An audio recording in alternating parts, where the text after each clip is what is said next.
All right. Well, everyone, thank you for joining us again for the first week in Leviticus. And I know many people have many feelings about books like Leviticus, and I get it. When I was in college, I took a class called the Pentateuch, and it was a summer quarter class, and it was 3 weeks long, and it was Monday through Friday from 8 to 11. And we had to read all of the Pentateuch in those 3 weeks, and it was brutal. And so Leviticus, when I was in that course, was a hard one to get through. And even now, there are times when when I find myself being unable to sleep, I turn to Leviticus on my uh, on my phone, and I put in a AirPod, and I just let my phone read to me the the different instructions for the sacrifices. And so today we're going to be in that very section talking about some instructions for sacrifices. And there are going to be some times as we go through Leviticus we're like, what is the point of this? And I just wanted to start by just talking about the point of Leviticus, because there are some really great things in this book.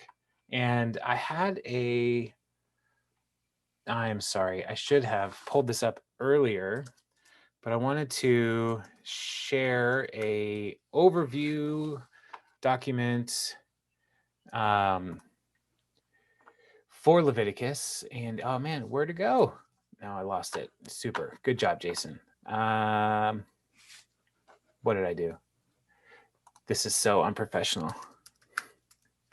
There it is, Leviticus overview. Let me pull this up and share screen. Share screen. There we go. Technology. All of the teachers who have been doing this online Zoom thing all this year, give them a lot of high fives, because can you guys see this thing, this overview? Okay, cool. It's an interesting experience to do all of the AV live while you are running a classroom. So Leviticus is the third book in the Old Testament, and it is focused on these four sections. All right. And so we have the types of offerings. So that's Leviticus 1 through 9. And then the deaths of Aaron's sons. And this is Leviticus 10. And this is where the two sons try to, in a way, usurp Aaron's authority and do things their way, which the Lord has been saying throughout Exodus and up to that point in Leviticus, like, do these things exactly as I have commanded you. And this is a moment where the people see, like, oh, God was really serious about this. And then the rules of hygiene and morality, Leviticus 11 through 20. And so that's where it's going to get into, like, if you have a certain skin condition, if you have, leprosy, or, there's going to be things about sexuality and family relationships and all kinds of different stuff that are going to be in that section. And then the miscellaneous laws from 21 through 27. And so these are going to be largely focused on instructions for priests and festivals and holy days. So we had some of those already in Exodus. And so there's going to be some building upon some laws that have already been established in the past law book of Exodus. And so I'll include this. This is included in my notes, and I'll be sure to share the link to the notes, because there's a couple other things that I've embedded into my notes that it might be helpful for you in the, in your future as you read through this book. Or if you read through all of Leviticus and you're still not asleep, you can read my notes, and maybe that'll help. So, but we look at the law sometimes, and one of the challenges for followers of Jesus is we read in the law, even in Ephesians, where it will say that Jesus abolished the law, or the works of the law, and the works of righteousness that were in the law, and how do we handle those different commands in the Old Testament, and then look at how do we read the law for our lives today. And when we look at abolish the law, it might be a better way translation to say set aside the requirements of the law. Like Jesus fulfilled the law on our behalf. And it's not that he just totally said, do whatever you want, the law doesn't matter anymore. But it's more of a recognition that the law had its time, and that time is, reaching fulfillment in Jesus. And so for us, we can look at the law and learn how we can still live a life that honors God, recognizing that the law doesn't actually save us. Jesus alone saves us.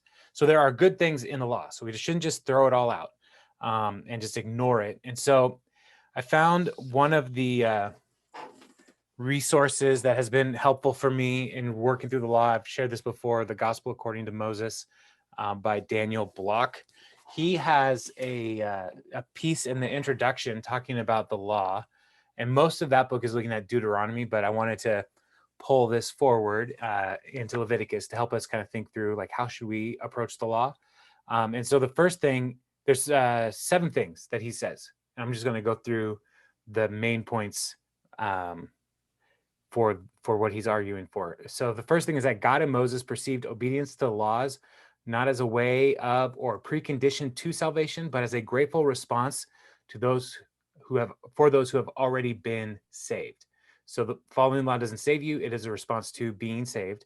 Second, God and Moses perceived obedience to the law not primarily as a duty imposed by one part on another, but as an expression of covenant relationship. Israel's primary commitment was not to be to a code of laws, but to the God who graciously called Israel to covenant relationship with himself. They were to obey his voice. And so the law was part of the way to ensure relationship with God. Third, God and Moses perceived obedience to the law not as the precondition for salvation, but as a precondition to Israel's fulfillment of the mission to which she had been called, and the precondition of her own blessing. And so the mission of Israel is to be a light to the nations. And so following the law was intended to help them fulfill that mission, to show what it looks like to honor God, to receive God's blessings, so that the other nations would see that the law is the path to life that God has provided for people. Fourth, God and Moses perceived God's revelation of the law to Israel as a supreme and unique privilege, in contrast to the nations who worshipped idols, lowercase g, gods of wood and stone that never spoke. And so they received the law, recognizing that these are the words spoken by God to us. And so we should recognize that this is a blessing. Fifth, God and Moses perceived true obedience to the law to be the external expression of an inward disposition of fear and faith in God and covenant love toward him. And that fear in the Bible, we recognize as like the overwhelming awe of God. And so that is the obedience is a response to that fear and faith. Sixth, both God and Moses perceived the laws holistically, viewing all life as under the authority of the divine king, who is establishing the covenant with the people of Israel. And seventh, both God and Moses perceived the laws as comprehensive and achievable. God did not oppose upon his people an impossibly high standard, but revealed to them in great detail a system of behavior that was uniquely righteous and gracious at the same time. And so all of these different understandings of the law can help shape us as we read the law through our salvation experience in Jesus, recognizing that there are good things in the law. And so when we look at laws like whether or not you should have tattoos, the issue is not the tattoo. The issue is, what does that tattoo symbolize? What is that associated with? And so like in the laws about tattoos, the people in the ancient world, they were getting tattoos to identify themselves to idols and to false gods. And so the Lord is saying, don't do that. That's not how you are to come to worship me. And so for followers of Jesus today, if you have a tattoo, that doesn't mean that you're not a Christian, but we should really wrestle with, like, what does this symbolism mean? And are we willing to make sure that even in our bodies we are representing Christ to the world and not any of the ways of the world at large. So as we jump in, like, Leviticus is going to just kind of just start. And, this is the third book in the Pentateuch. And, there's no preamble, because as we are walking out of Exodus, the tabernacle is being built and the glory of God has come and is dwelling in the tabernacle.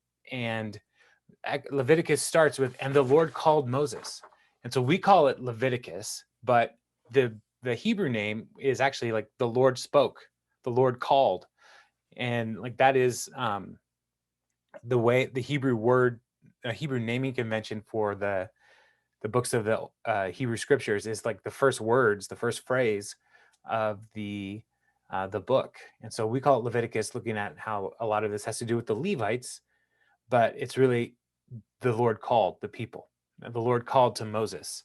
And so we're going to be looking tonight at burnt offerings, grain offerings, and fellowship offerings. So it's going to be real fun. I promise you, it'll be fun. As I was researching this, I was like, this is actually pretty interesting to me. And so we, the burnt grain and fellowship offerings as we're looking at this, were voluntary acts offered to God without a stated reason. So these offerings are not necessarily about forgiveness of sin.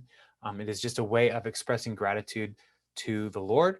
But even then, the Lord wants to make sure that the people making these offerings are following his instructions. And so let's just jump right in to Leviticus 1, and we're going to go all the way through Leviticus 3 today. So the Lord called to Moses and spoke to him from the tent of meeting. He said, "Speak to the Israelites and say to them, when anyone among you brings an offering to the Lord, bring as your offering an animal from either the herd or the flock. If the offering is a burnt offering from the herd, you are to offer a male without defect. You must present it at the entrance to the tent of meeting so that it will be acceptable to the Lord. You are to lay your hand on the head of the burnt offering, and it will be accepted on your behalf to make atonement for you. You are to slaughter the young bull before the Lord, and then Aaron's sons, the priests, shall bring the blood and splash it against the sides of the altar at the entrance to the tent of meeting. You are to skin the burnt offering and cut it into pieces. The sons of Aaron, the priests, are to put fire on the altar and arrange wood on the fire. Then Aaron's sons, the priests, shall arrange the pieces, including the head and the fat, on the wood that is burning on the altar. You are to wash the internal organs and the legs with water, and the priest is to burn all of it on the altar. It is a burnt offering, a food offering, an aroma pleasing to the Lord. And so here we are, just jumping right in. If anybody wants to do this from the herds or the flocks, they need to follow these instructions. And these instructions are part of the importance is recognizing the suzerain vassal treaty relationship. The suzerain is the dominant partner. The vassal is the under partner. So in the covenant that God is making with Israel, the Lord is the suzerain. And so he is setting the terms. And in these covenants in the ancient world, the vassals would bring their offerings to the king as a way of honoring the king. And so that part of these offerings that we're looking through is one of the ways that we just say, like, we, the people of Israel, are bringing you our offering because we are thankful to be in covenant with you, and we are thankful for your blessings.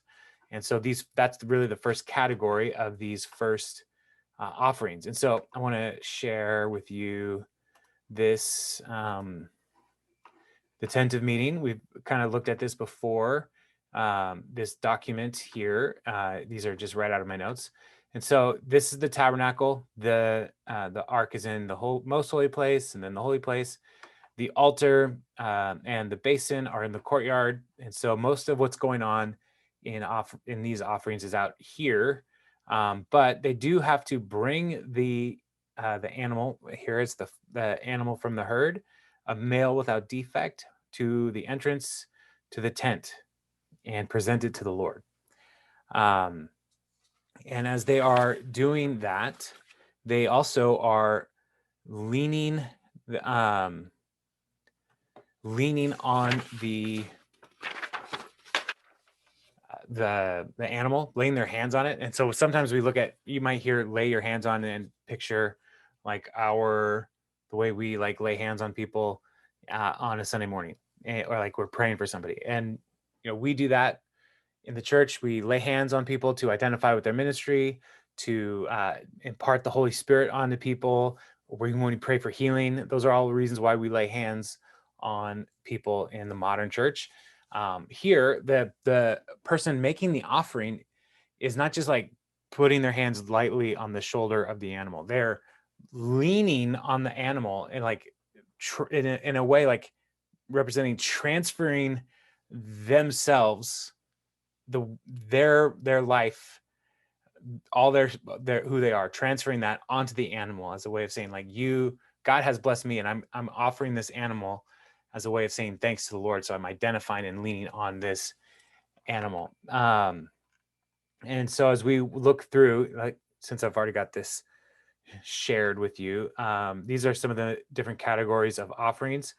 And so the burnt offering, cattle, sheep, goats, and birds.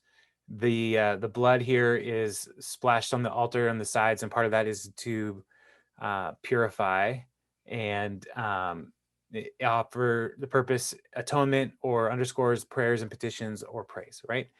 The grain offering is, we'll look at that tonight, and that's looking at the purpose of offering it accompanies. And so it's like the burnt offering and the grain offering might actually go hand in hand at different times, and the grain offering and the fellowship offering, which is what we're going to wrap up with, also could go hand on hand. In the burnt offering, the whole animal is burnt and on the offering, whereas the fellowship offering, portions of the animal are burnt on the altar, and then the rest are shared with the people, the priests, and the people making the offering as a way of like having a meal with God.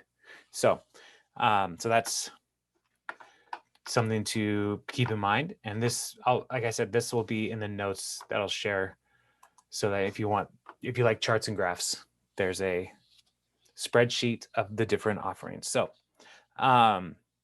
yes, they're supposed to present the offering, lean on the animal as a way of identifying, and they essentially, like, we'll see that with greater explanation on the Day of Atonement, where the priests are doing this on behalf of the people of Israel. But again, this first offering is not necessarily only for forgiveness of sin. It is it is really a free will offering, just saying we want to worship the Lord. And why would the animals need to be without blemish? Part of it is because they want to make sure that they are giving God their best.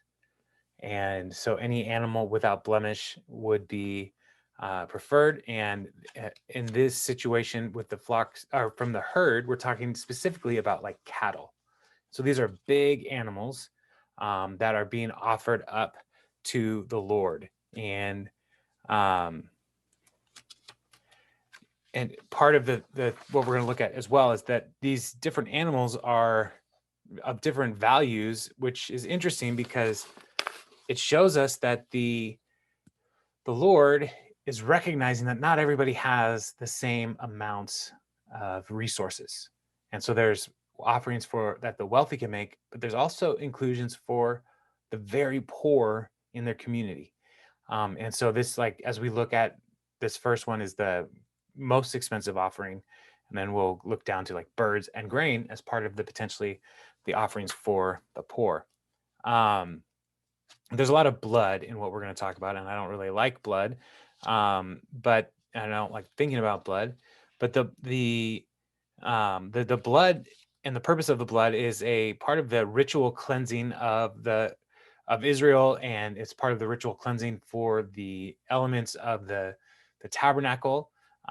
It's again like the holiness of God. Like, to mistreat the holiness of God is a path to death. And so, like, the sprinkling of the blood, one of the things to remember is like, this is a sign that something else is taking the place of the offerer, the person who is making the offering. this animal is taking their place. The blood is not going to ultimately remove sin, but it will essentially show to the Lord and the priests and the people, like, my life is not my own. It's costly. And in this first one, we see it looks like the way that it's written, the worshiper had the responsibility of actually doing the slaughtering of the animal. So draining the blood, killing the blood, and potentially even skinning the animal. Different resources had different takes on that. And some people said the offerer had to do most of that, but other people were like, it would be ridiculous to have just like people who do this once a year to come and do all the work of butchering and skinning an animal. So it's probably the priests were pretty heavily involved in that as well, to make sure that they were doing a good job, because they don't burn the skin, they only burn the meat on the altar. And so they could have repurposed the leather from the animal for different things as well. And so then the priests would then do all the work of actually bringing the parts onto the altar, arranging the fire, making sure it's all continually burning properly. And yeah, with this first offering, the whole animal is burnt on the altar. But there are some pieces that are washed before they're burnt on the altar, and basically the internal organs and the legs. Part of that is because there's a high likelihood that those would have been somehow connected to fecal matter. And so there should be no impurities on the altar. So they would wash anything that could create those impurities and then burn those on the altar. Also, something that is we should note is that entrails, this is where it gets gross. So I hope you didn't eat too much. Entrails were often used in the ancient world as a means of divination. I don't know how, I don't know why, but they would. And one of the distinctions that the Lord is putting in these offerings is like, you don't mess with that stuff. You just clean it and burn it. Like, do not try to use this offering to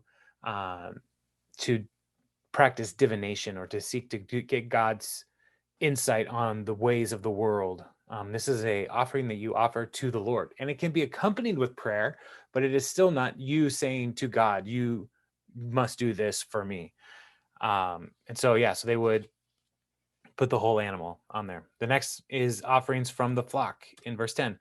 If the offering is from the flock, from either the sheep or the goats, you are to offer a male without defect. You are to slaughter it at the north side of the altar before the Lord. And Aaron's sons, the priest, shall splash its blood against the sides of the altar. You are to cut it into pieces, and the priest shall arrange them, including the head and the fat, on the wood and the burning of the altar. You are to wash the internal organs and the legs with water, and the priest is to bring all of them and burn them on the altar. It is a burnt offering, a food offering, an aroma pleasing to the Lord. And so, again, this similar to the previous process, but we're looking specifically at goats and sheep in this one. And so this would be a less expensive offering, or less expensive animal that's being offered, but is still an offering that is pleasing to the Lord. The priests do the same activity of splashing the blood on the altar, and arranging everything on the animal. We don't see here that you are to the skinning of the animal, and so in all likelihood they probably just would have like the wool or something. So that's something that is a little different. But yeah, they wash and burn the whole animal. And so where there are some things that we may there are things that we would expect to be repeated, but we might just think like they just assume, like we can assume that they would have known based on the previous instruction what to do. So while it's not perfect every time, we're going to give them the benefit of the doubt. Verse 14, if the offering to the Lord is a burnt offering of birds, you are to offer a dove or a young pigeon. The priest shall bring it to the altar, wring off the head, and burn it on the altar. Its blood shall be drained out on the side of the altar. He is to remove the crop and the feathers and throw them down east of the altar where the ashes are. He shall tear it open by the wings, not dividing it completely, and then the priest shall burn it on the wood that is burning on the altar. It is a burnt offering, a food offering, an aroma pleasing to the Lord. And so this is the offering for the poor. And similar situation, but instead of the offerer killing the animal, the priest actually does the killing, the slaughtering of the bird, wringing its neck and cutting it open, taking all of its guts and crops and feather and putting them outside of the camp, is where the east, where the ashes are, is outside of the, taking the outside of the altar area. And then they lay the bird, like they bird out this way. And one of the commentators says it would actually make it look like it's a bigger offering than it is, to help, like, show like the person making the offering, like, this is not insignificant. While it is not the most expensive offering in the whole system, it is expensive for you. And so we want to make it a more, like, give it more size to the people making the offering, to say, like, I'm doing what I can. Now, these instructions are important for understanding the Jesus and his family. Like, we look at Jesus and we say, like, he grew up as a poor man's son. And why do we say that? Is we don't know Joseph's 401k or his bank account. All we know about the financial realities of their family is that on the 8th day, when Jesus is dedicated, they gave the offering of birds as dedication for Jesus. And so that's our indication to us that they were a poor family, because they were giving this offering of doves or pigeons, which are the poorest offering for the people. And so this is, again, like the bull offering, the sheep or goats offering, the bird, all of it is completely consumed in the burnt offering. And this is, it has some elements later on, as we'll see, about atonement, but then it is also a offering that is, it's associated with the prayers of the person offering. It's associated with the trust that the Lord is good, and they're acknowledging his goodness, their complete dependence upon him. And so whether it's, for petition or praise, the burnt offering served as like an exclamation point for their worship, to say, I am giving you something of great value, Lord, and I'm trusting you. So one of the commentators that I was reading through made a great little example, and I want to share this. An elder came to the pastor's office one day and says, "Preacher, I want to come out to the church parking lot with me this morning. I'm overwhelmed by God's goodness, and I'm under compulsion to do something extravagant. See this stack of $100 bills? Let's go outside and burn them." And the commentator says, "What would you do? Be clear. If you simply say, no, let's take that money and give it to the church world service, give it to missions, you may unintentionally demonstrate that you are more enamored by the power of money than the power of worship. A prize cow was as close to a stack of $100 bills as the Israelites got. It could fill the stomachs and provide security for many people. But if this cow was selected by its owner for a burnt offering, all this life-giving potential went up in smoke." And that is a pretty intense picture. And as a pastor, reading that, I was like, yikes, that is a convicting metaphor that was being given. But that's the kind of value that the people were putting on these offerings. Like, it is just wealth that is going to be burned completely to the Lord. So that's significant. So, but also keep in mind just burning money, it's in some cases could be a federal crime. So just keep that in mind. Anyway, let's keep going. Chapter 2, talking about the grain offering. When anyone brings a grain offering to the Lord, their offering is to be of the finest flour. They are to pour olive oil on it, put incense on it, and take it to Aaron's sons, the priests. The priest shall take a handful of the flour and oil, together with all the incense, and burn this as a memorial portion on the altar, a food offering, an aroma pleasing to the Lord. The rest of the grain offering belongs to Aaron and his sons. It is the most holy part of the food offerings presented to the Lord. So the documentation and offering here, it looks like these burnt offerings and these grain offerings would often go hand in hand. And so they may have been looking at their sacrifices as meals. Not that God is hungry, but they were looking at a way of like offering to God a meal as a way of thanksgiving and worship.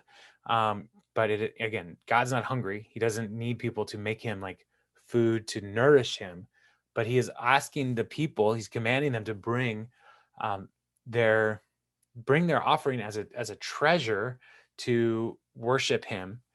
But then also in this grain offering, we see that the priests don't put all of the grain offering on the altar. There's also a portion for the priests that they're allowed to keep for themselves and for their supply, as they are working in the tabernacle, and they do not have a way um, to generate grain because they don't have land.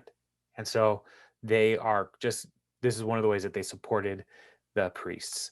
So unlike the burnt offering, the priests do get some of the offering.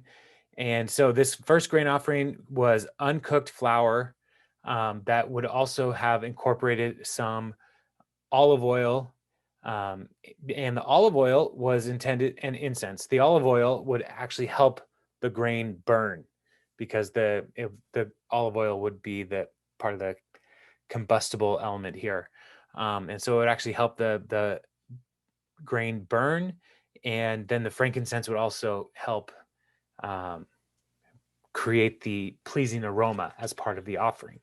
And so they would probably mix the olive oil and the grain together, put that on the offering, and then put some frankincense on there, because the priests would not eat frankincense. That was a separate thing. So that's the first offering, is this grain offering. And there are some who would possibly could read this as a one more level of offering for the super poor.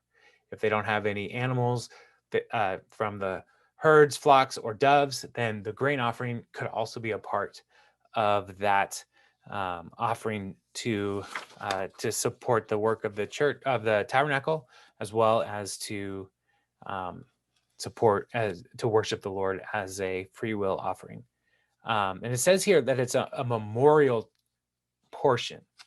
And one of the things that we have to make clear is that God does not forget anything. And so the memorial, this language is focusing on the idea of using this language to describe the Lord's favor and care towards his people.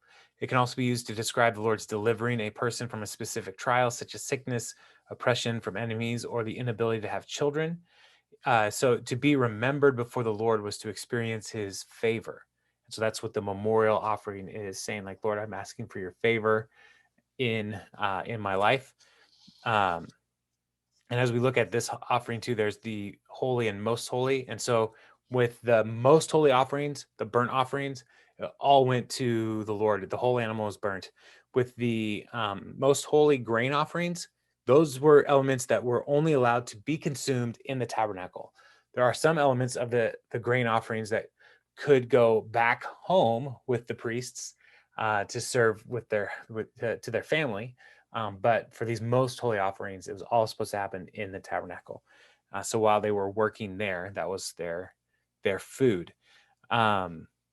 So text doesn't explain why some offerings are holy and others are most holy, but it does identify which category belongs an offering belongs to, and so it needs to be treated properly. So let's keep going. Verse 4.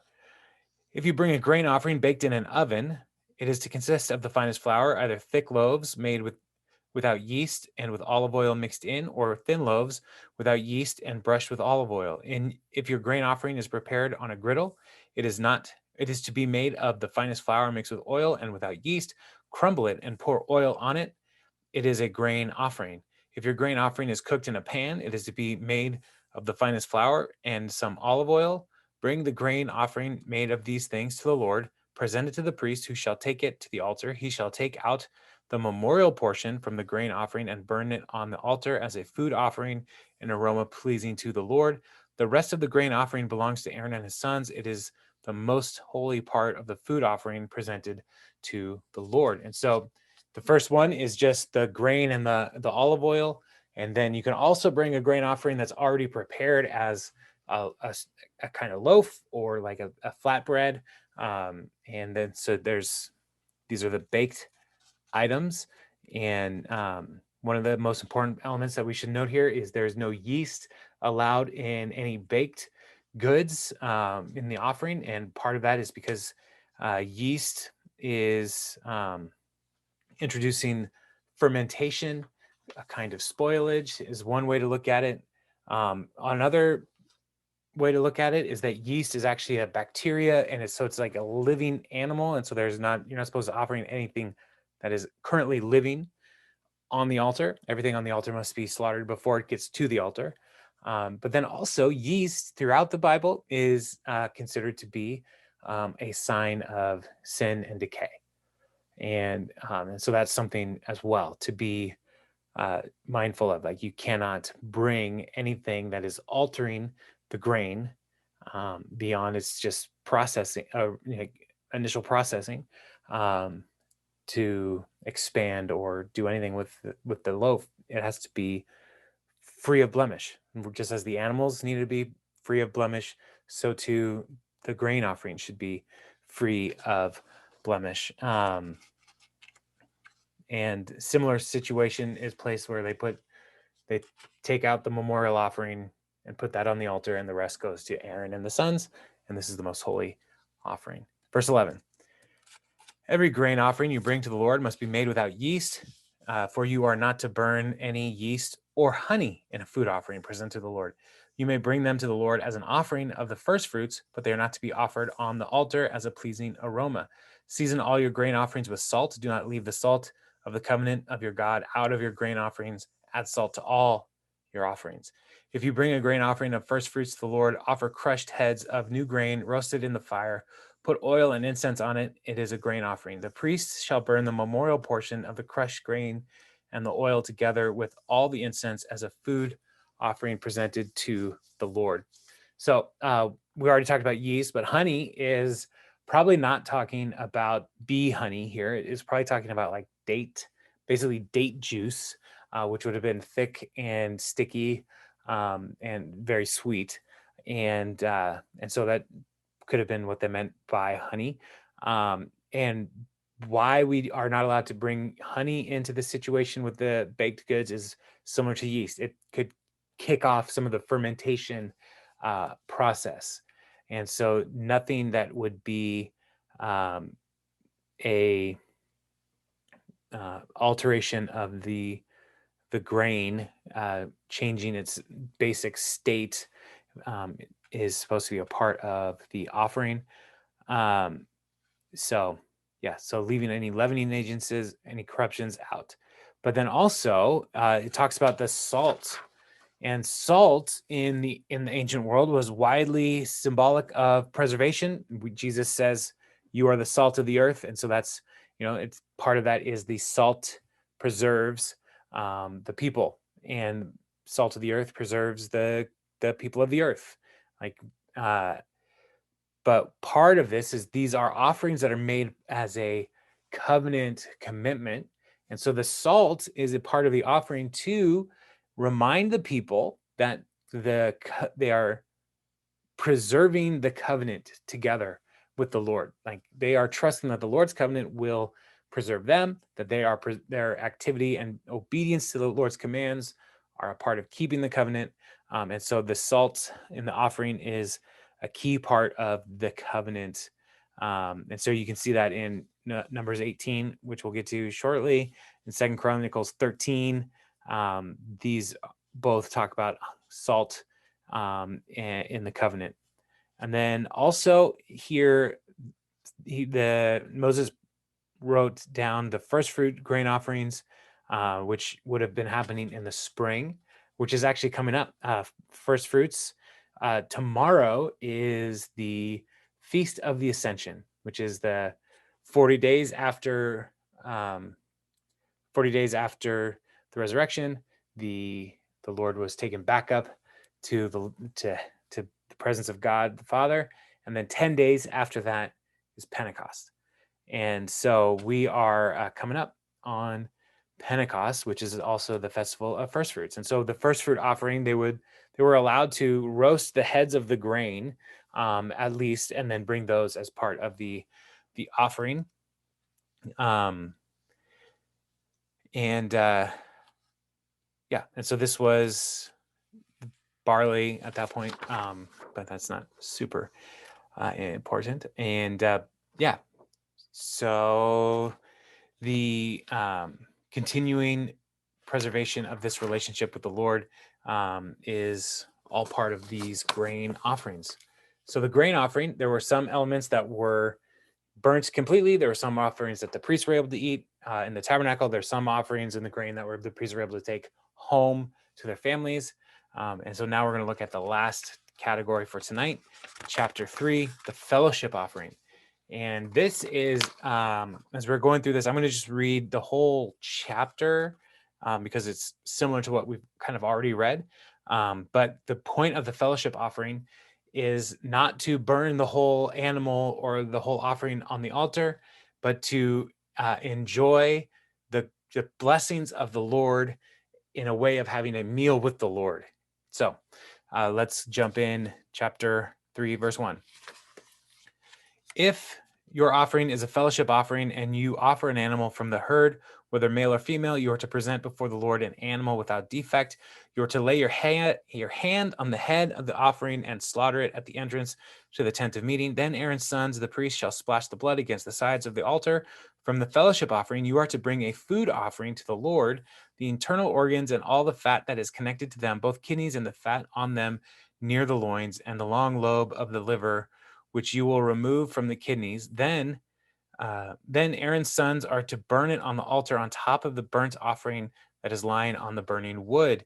It is a food offering, an aroma pleasing to the Lord. If you offer an animal from the flock as a fellowship offering to the Lord, you are to offer a male or female without defect. If you offer a lamb, you are to present it before the Lord. Lay your hands on the head and slaughter it in front of the tent of meeting. Then Aaron's sons shall splash its blood against the sides of the altar. From the fellowship offering, you are to bring a food offering to the Lord. Its fat, the entire fat tail cut off close to the backbone, the internal organs, and all the fat that is connected to them, both kidneys and the fat on them near the loins, and the long lobe and the liver, which you will remove with the kidneys. The priest shall burn them on the altar as a food offering presented to the Lord. If your offering is a goat, you are to present it to the Lord. Before the Lord, lay your hand on its head and slaughter it in front of the tent of meeting. Then Aaron's sons shall splash its blood against the sides of the altar. From what you offer, you are to present this food offering to the Lord, the internal organs and all the fat that is connected to them, both kidneys and the fat on them near the loins, and the long lobe of the liver, which you will remove with the kidneys. The priest shall burn them on the altar as a food offering, a pleasing aroma. All the fat is the Lord's. This is a lasting ordinance for the generations to come. Wherever you live, you must not eat any fat or any blood. Again, some of this stuff is pretty gross. But this is a meal shared with the Lord and the worshipers. Again, God is not hungry. He does not need this food, but we are invited to come to his table, to be with him. And so the best parts, the most flavorful parts of the meat from these animals is the fatty parts. Like, I don't know about you, but I love a good ribeye steak. Oh man, so good. And one of the reasons why it's so good is just because what my chef friends tell me, the flavor is in the fat. And so because the ribeye is a fattier cut of meat, it tastes amazing. But the same is true with bacon. Why is bacon so good? Well, it's heavily salted, but also the flavor is in the fat. And so in all of these different offerings, they are trimming out all the internal organs, all of the different stuff, and all of the fatty elements where the flavor is. And like looking at the sheep in particular, it talks about the fatty tail of the sheep. Our sheep tails in this region are very small, petite little sheep tails. But in the sheep that they're talking about in this passage, I wrote down the fat tail. It could be, in some cases, as long as 4 or 5 feet and weighing up to 50 pounds. So these sheep tails were not small, and so like they were a delicacy in some cultures, and so the Lord is saying, "Offer that to me as like the king. You give him the best at the meal." And so they are bringing these voluntary offerings, these well-being offerings, fellowship offerings. And it looks like it's really just focusing on the cattle, sheep, and goats. There isn't a bird offering here. And part of that is because birds were not enough to share these pigeons and doves. And so they are sharing this animal with the Lord, and they would most likely, like if you think about all of these things coming together, somebody would have brought the bull for the burnt offering, and they probably would have also brought another animal for the fellowship offering to go and coincide with the grain offering. And all of these things could be burned at the same time. And so the whole animal that's on the altar for the burnt offering, the priest would put all the fatty parts on top of that to help ensure that all of that got consumed and burned up, because the fat also is a flammable substance. And so all of these things were happening and burning throughout the day, throughout the whole time that people were gathering together. And so the people then would look at the offering as a opportunity, the fellowship offering as an opportunity to celebrate God's goodness, to be together, to build community. But you go one further, if you've got the people who are making the offering for the birds, this is another opportunity for the people who are who are bringing in a bull to the fellowship offering. They have an opportunity to share with the poor among them, to share with those who do not have a lot. And because a bull is a very large animal, there's a lot to eat there. And so even giving the Lord his portions would have had plenty for people to share and have plenty left over. But they're not supposed to take these fellowship offerings home. Like, this is like, you got to eat all this. This is a party. So bring some people to share this food. Now, the fat is supposed to be burned entirely, not supposed to be, because it's all God's. And we're going to see later on that there are some corrupt priests in Eli's family. So in the book of 1 Samuel, we'll meet Eli and his family and his sons. Part of their corruption, there's two elements of their corruption. Is the first is they were taking advantage of the women who are serving around the tabernacle and sleeping with them. The second is they were taking the fat out of taking the fat from the offerings that were supposed to go to the Lord, and they were eating them themselves.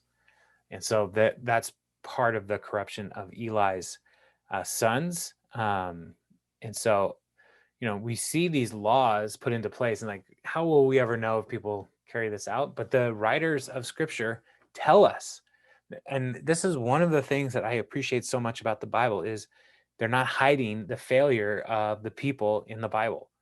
when the people fail, the writers tell us. And so we have a reliable record because it's honest. And so while maybe you read through the Eli story and like, that's weird, why would anybody care that they're eating the fat? Well, it's because it's all the way back here in Leviticus. They're not supposed to do that. That's all supposed to be given to the Lord. And so these feasts with the Lord are a kind of communion with God. When the elders of Israel went up the Mount Sinai with Moses, they ate with the Lord there. But then whenever the people bring these offerings, they have an opportunity to eat with the Lord again. Now, fast forward to our situation where we find ourselves. And, the Lord, Jesus, the night he was betrayed, he did not say like, the lamb from Passover, use that for me. No, he took bread and the cup, and all of these different offerings. The blood is supposed to be splashed on the altar as a sign, as a way of atoning for the offerer and the atoning for the different elements of the tabernacle. But Jesus took the cup and he said, this cup is a new covenant in my blood for the forgiveness of sins. Do this in remembrance of me. And then even the bread has the grain offering to the Lord. Like, here we have these two elements that we have whenever we celebrate communion to remind us that God wants to be with us. God wants to dwell with us and have communion relationship with us. And so these offerings that we looked at today, they are, we don't do these things. We don't do these offerings anymore. Jesus is our final offering. As the writer of Hebrews tells us, he completed the offering system. And so we don't do these offerings anymore, but going back to communion, like, it's not to say like we're re-crucifying Christ, but we are remembering what he has accomplished for us. And so those are the first three offerings. Next week, we'll look at purification and reparation offerings. And so there's a little bit more sacrifice stuff that we're going to talk about. But are there any thoughts or questions? Anything we're like, wow, that was really a lot. That was kind of gross. And I'll just be like, yeah, it was. I get it. So yeah, any thoughts, questions?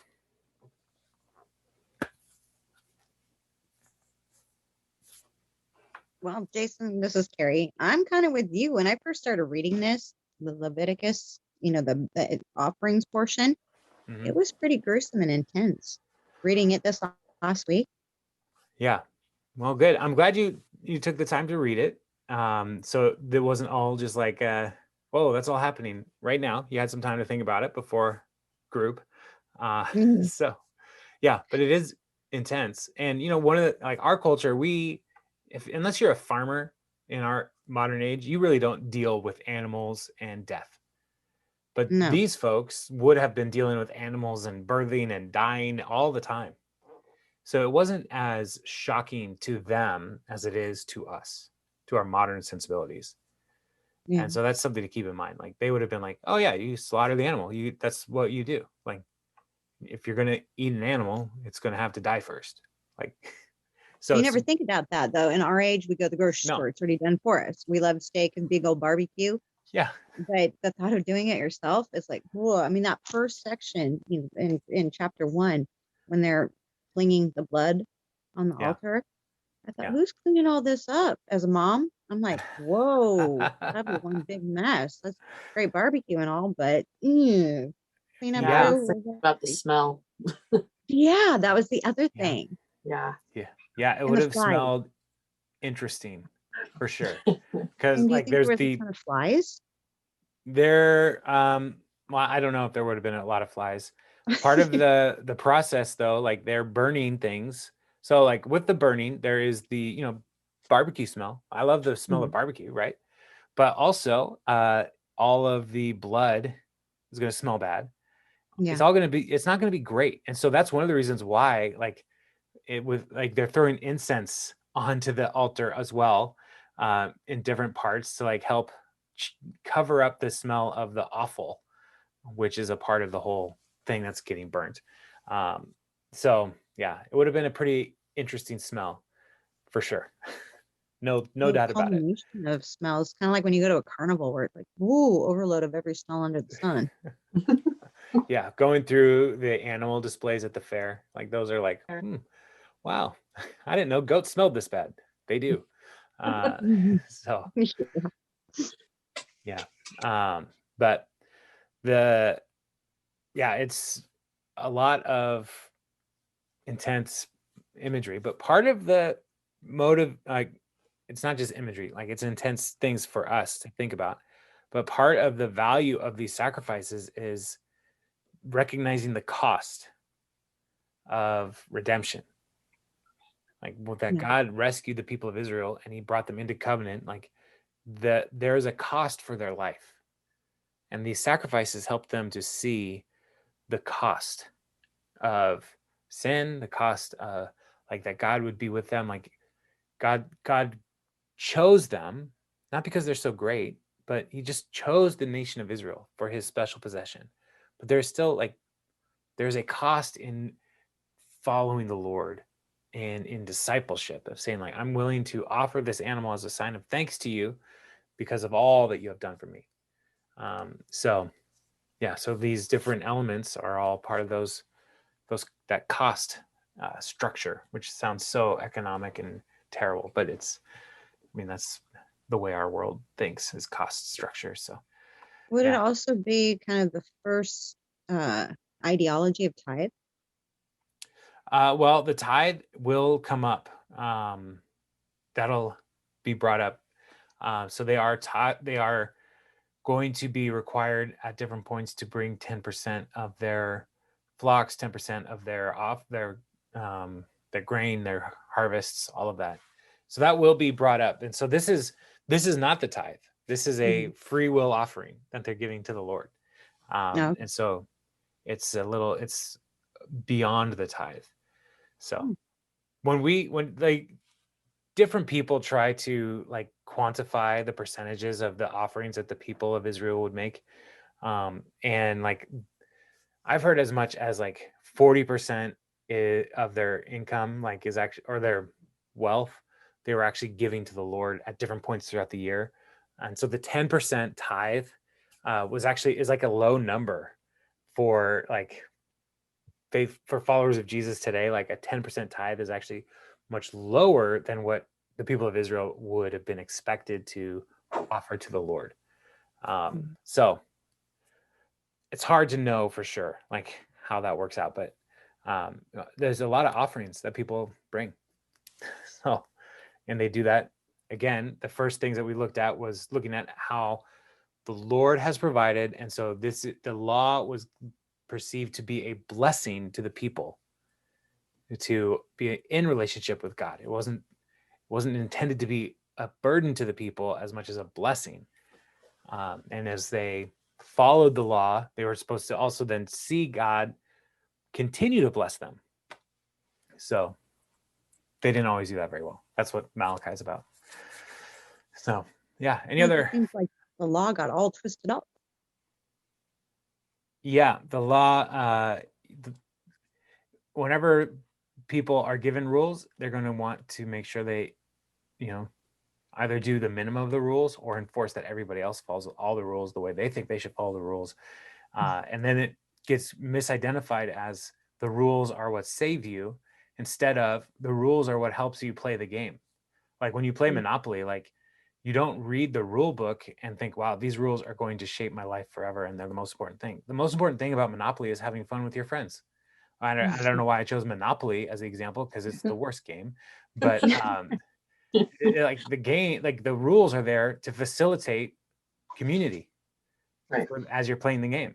And like the law is there to facilitate community between the people and the Lord, and other people. And so it's supposed to be a blessing to a blessing of relationship. So How Mhm. often were these sacrifices supposed to be brought? these specific sacrifices, the text doesn't tell us like at this point how often. So like it just Mhm. starts like uh, when anyone among you brings an offering to the Lord. So this is just the baseline of whenever you bring these kinds of offerings. So when we get to Day of Atonement or first fruits tithe, we'll get to those kinds of things, and those will be a little bit more spelled out. Day of Atonement and Pentecost, first fruits, like those are tied to specific seasons of the year. And so that's one of the things as well, like the grain offerings that they're supposed to bring as part of the tithe. That was like something they would most likely hold on to in their local towns and storehouses until like it was time to go to Jerusalem to offer the fest make these offerings at the different festivals. So yeah, and so there were 3 pilgrimages that the people were supposed to make to Jerusalem: Passover, Pentecost, and the feast of the High Holy Days in September. So tabernacles, trumpets, and Day of Atonement. So that would most likely be when they would bring these different elements, these different offerings. And they could bring other times throughout the year. But if there was a specific prayer request, like they were asking the Lord to, like if they were saying, like if there's a couple struggling with infertility, like Hannah and her husband, and I can never remember her husband's name in First Samuel, like they probably came to the altar, made an offering. So they probably did a burnt offering, a grain offering, and a fellowship offering. And while they're doing the fellowship offering, they're eating and everything and celebrating God's blessing. And Eli sees Hannah and like sees that she's praying. She's probably still praying as the burnt offering is being burnt up and consumed to the Lord. And she's praying there. And Eli assumes she's drunk, but she's praying so fervently that maybe it seems like nonsense to Eli. Right. So like that's not necessarily part of any of the festivals. That's just Hannah's family coming to intercede and to ask the Lord to bless them. So, Right. Yeah. Yeah. Any other thoughts, questions? So are they burning up lots and lots of trees to keep this fire going? Yes. Yeah. Yeah. That's a part of the priest's job is to make sure that they always have firewood to keep the fire going. And like when you read it, there's moments where it's like, does the fire ever go out? And it probably doesn't. But so there's all this ash that they have to like kind of figure out how to like get the ash out so they can keep burning more wood to keep the altar going all the time. So yeah, a lot of trees. And again, they're in the desert. So Yeah. like, where are they getting the firewood? Where are they getting, I mean, it dries out pretty quick, I bet. But like the work of maintaining the tabernacle and the worship system is costly in a lot of different levels. And so, yeah, but that's a good observation, Bob. Like, how are they keeping this burning? Yeah. Do you think the priests were out there cutting down the trees, being loggermen and cutting it all up themselves? They were probably part of it, but it could have also been part of the people bringing an offering to the Lord at different parts too. So, because the priests didn't have land. When they get into Israel, into the Canaan, the land of the promise, they don't have any land of their own. And so the people would have supplied firewood as well. So, yeah, it's interesting the way the structure of the nation, like it really is like the people all contributed to the work of the tabernacle. That was the only way this could possibly work, is if the people were all pitching it, because the Levites were not big enough and they didn't have the resources necessary to do it on their own. And so, yeah, I think with that, it would be also one of those things. Sorry to interrupt you. I thought you were done. No, it's okay. They would take ownership of it. If you work for something, it becomes, a part of you becomes with it, merges with it, and you're very proud of it. Right. So it was a way for them to be integrated with and a part of them, embedded forever in it. Right. Yeah. And that's one of the reasons why they're overwhelming response to the opportunity to give to their offerings to building the tabernacle. Like they recognize, like, oh, this is an opportunity to build a place where we can worship God the way God is instructing us to worship him. And they were eager to give. And they gave so much that Moses had to tell them to stop. So like it was key part of their whole identity. And that's one of the challenges, like as you read through the scripture, one of the things that I am in the book of the Kings right now, in 2 Kings. So I've read about Solomon building the temple. Solomon did not ask the people to contribute to building the temple. Solomon like just paid for it. And the people of Jerusalem never really took the temple seriously. And even the other kings didn't really take the temple very seriously. And I wonder if it's because it was all paid for by like one man, basically coordinating the whole thing and not asking the people to contribute to helping make the temple happen other than their labor, which Solomon made that happen. But we'll get to that. He made his own people slaves. So super fun. Super fun times, that Solomon guy. Wisest idiot of all time.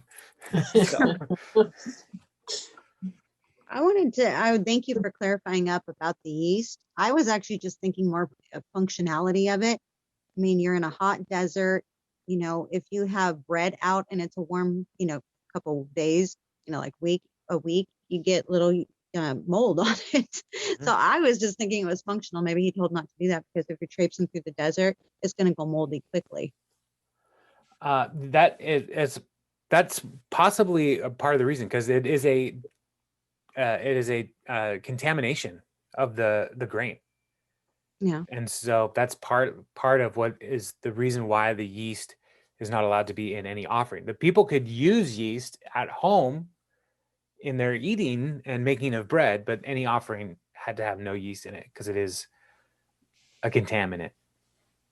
So yeah, but they Crackers. yeah, what's that? Is that why we use crackers for communion? Yeah, because there's no yeast in them. Yeah, they're unleavened. So yeah. So when you go to a communion observation that's using like sourdough, that's fine. It's okay. Yeah. But just keep in mind, but we're also using grape juice and we're not using wine on Sunday morning. So, you know, I'm not trying to throw stones, but like Jesus wasn't giving you sourdough at the Passover. He was giving the people, like, if anything, like a pita bread, like something flat like that, or a matzah, so more like a cracker. So yeah. Any other questions or thoughts from these chapters that we looked at today?